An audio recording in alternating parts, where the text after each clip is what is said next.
আচ্ছা বলুন তো, পৃথিবীতে কোন অ্যানিম্যাল সব থেকে বেশি দিন বাঁচে? সবাই উত্তর দেবে কচ্ছপ, টার্টল। এটার উত্তর কিন্তু কচ্ছপ বা টার্টল নয়।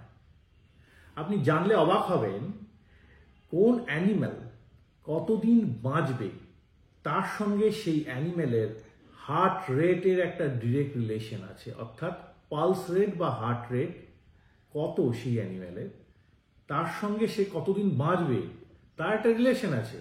অদ্ভুত না? নমস্কার, আমি ডক্টর অরিন্দম পান্ডে। আজ আলোচনা করব আপনার হার্ট রেট বা পালস রেট আইডিয়ালি কত থাকা উচিত, এবং এই যে ভ্যারিয়েশন অফ পালস রেট বা হার্ট রেট হয় তার সঙ্গে কি আপনার লং টার্ম সার্ভাইভালের কোনো রিলেশন আছে, এই নিয়েই আজকের আলোচনা। তাহলে যে প্রসঙ্গে আমি ফিরে যাচ্ছি, প্রথমেই উত্থাপন করেছিলাম যে কোনো অ্যানিম্যাল সেটা কতদিন বাঁচবে, তার লাইফ এক্সপেক্টেন্সি কত, তার সঙ্গে কিন্তু একটা ক্লিয়ার কাট রিলেশন আছে সেই অ্যানিম্যালের হার্ট রেটটা কত বা পালস রেটটা কত। অনেক অ্যানিম্যালের তো পালস দেখা যায় না, তাই হার্ট রেট হিসাবেই আমি সেটাকে বলছি। তাহলে একটু খুলে বলা যাক। তাহলে প্রথমেই বলি যে কোন অ্যানিম্যাল সব থেকে বেশি বাঁচে পৃথিবীতে। জানেন কি? উত্তরটা হচ্ছে নীল তিমি, আমরা বলি ব্লু হোয়েল। এর পিছনে একটা খুব গল্প আছে, যদিও আমি মজার গল্প বলবো না। ব্লু হোয়েল বা নীল তিমি এরা এতদিন বাঁচে, তাদের ন্যাচারাল ডেথ এত কম হয়, আলটিমেটলি তাদের যখন অনেক বয়স হয়ে যায় দে কমিট সুইসাইড। কিভাবে? তারা পাড়ে চলে আসে। এবং আপনি জানেন যে জলের তলার প্রাণী যদি পাড়ে চলে আসে, ডাঙায় চলে আসে, সে বেশি দিন বাঁচে না। এইভাবে সে নিজেকে সুইসাইড কমিট করে। ইনফ্যাক্ট এই যে ব্যাপারটা, এটা নিয়ে একটা খুব বাজে খেলা এক সময় শুরু হয়েছিল। আপনারা অনেকেই নাম শুনে থাকবেন, ব্লু হোয়েল গেম। সেখানে বিভিন্ন বাচ্চা ছেলে এদেরকে প্ররোচিত করা হচ্ছিল কিভাবে সুইসাইড করা হয়। প্রচন্ড জঘন্য একটা কাজ, তার পিছনে প্রচুর পুলিশি কারবাই হয়েছে, আইন কানুন হয়েছে, এবং আপাতত এই নিয়ে আর কথাবার্তা শোনা যায় না, which is a very good news for us. কিন্তু যেই প্রসঙ্গে যাচ্ছি, এই যে নিজে থেকে এত বয়স বেশি হয়ে যাচ্ছে, সে বিরক্ত হয়ে সুইসাইড করছে, তার মানে সব থেকে বেশি দিন কিন্তু বেঁচে থাকে এই নীল তিমি। এবং নীল তিমির আরেকটা বৈশিষ্ট্য হচ্ছে তারা হচ্ছে heaviest animal in this planet, সব থেকে ভারী। তাহলে এই যে একটা রিলেশন কতদিন বাঁচবে, এবং আমি যে প্রসঙ্গটা আজকে বলবো, আলোচনা করব, তার হার্ট রেট বা পালস রেট কত থাকবে, এর রিলেশনটা কিরকম আপনার কোনো আইডিয়া আছে? একটা নীল তিমি তার হার্ট রেট কত থাকে? শুনলে অবাক হয়ে যাবেন, 12 থেকে 18। তার resting heart rate is 12 to 18 per minute. এবং অ্যানিমাল কিংডমে দেখা গেছে এই হার্ট রেট যদি আমি প্লট করি অন লাইফ এক্সপেক্টেন্সি, যত হার্ট রেট কম হয় তত সেই প্রাণীটা বেশি দিন বাঁচে। এই যে বললাম নীল তিমি, তার পাশে কাছাকাছি চলে আসে অ্যানিম্যাল, সেটা হচ্ছে হাতি বা এলিফ্যান্ট। তারও কিন্তু রেস্টিং হার্ট রেট বেশ কমের দিকে, 30 বা 40, এবং হাতিরাও দীর্ঘজীবী হয়। এবং যত হার্ট রেট বাড়তে থাকে, ধরুন আমি আপনাকে বললে পরে আপনি অবাক হয়ে যাবেন, একটা রডেন্ট, একটা ইঁদুর বা খরগোশ, তাদের অ্যাভারেজ হার্ট রেট প্রায় 300 থেকে 400 পর্যন্ত হতে পারে, রেস্টিং হার্ট রেট। এবং আপনারা সবাই জানেন এই ইঁদুর বা খরগোশের যে সার্ভাইভাল এক্সপেক্টেন্সি সেটা কত, সেটা খুবই কম, খুবই কম। কিছু কিছু আছে ইঁদুর এমন ভ্যারাইটি যেগুলো কয়েক মাস বাঁচে, তার মধ্যেই তার গোটা শারীরবৃত্তীয় প্রক্রিয়া সেগুলো সে কমপ্লিট করে ফেলে।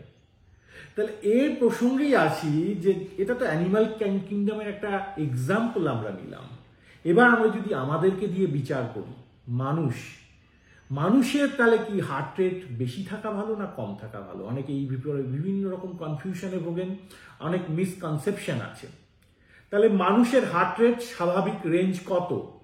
60 থেকে 100, এটা কিন্তু স্বাভাবিক।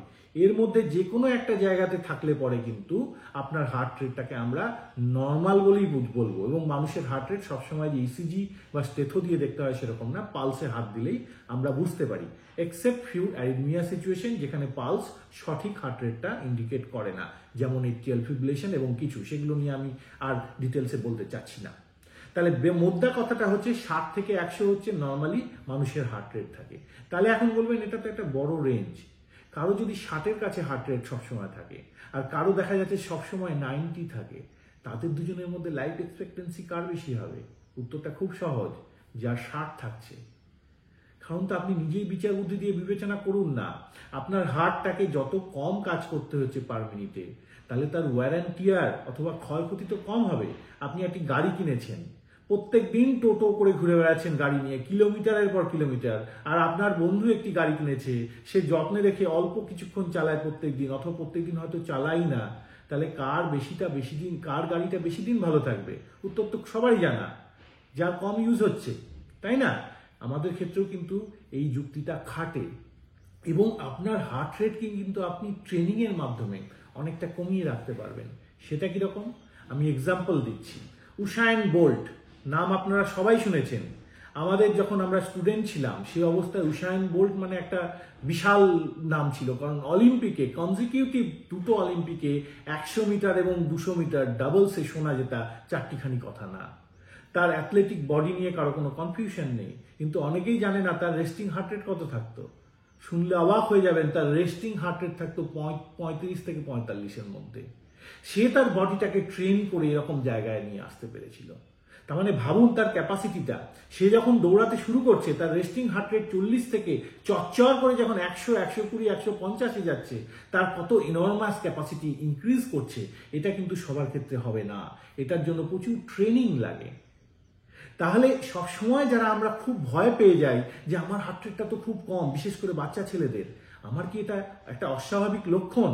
আমি বলবো প্রথমেই ভয় পাবেন না। কারণ আপনি যদি খুব খেলাধুলোর মধ্যে থাকেন, ব্যায়াম করেন, জিমে যান এবং এর মাধ্যমে আপনার হার্ট রেটটা কমের দিকে থাকছে, that is a good sign. সেটা সবসময় অ্যাবনর্মাল নয়। হ্যাঁ, অবভিয়াসলি একজন বয়স্ক মানুষের কিন্তু এত কম হার্ট রেট থাকাটা আমরা সবসময় স্বাভাবিক বলি না। তার ক্ষেত্রে পরীক্ষা নিরীক্ষা করতে হবে, ইসিজি করতে হবে বা অন্যান্য পরীক্ষা ইনক্লুডিং হল্টার মনিটরিং হয়তো করতে হবে। কিন্তু ওভারঅল এই কনসেপশনটা আপনারা ক্লিয়ার রাখবেন, যার জন্য আজকের এই আলোচনা, যে কম হার্ট রেট কিন্তু একটা খুব ভালো জিনিস। সবসময় এটা ভয়ের ব্যাপার নয়। অবশ্যই খুব কম হলে আপনি আপনার ডাক্তারবাবুর সঙ্গে যোগাযোগ করবেন, কিন্তু অহেতুক একটা চিন্তা ভাবনা করবেন না, বিশেষ করে যদি 60-এর কাছাকাছি থাকে।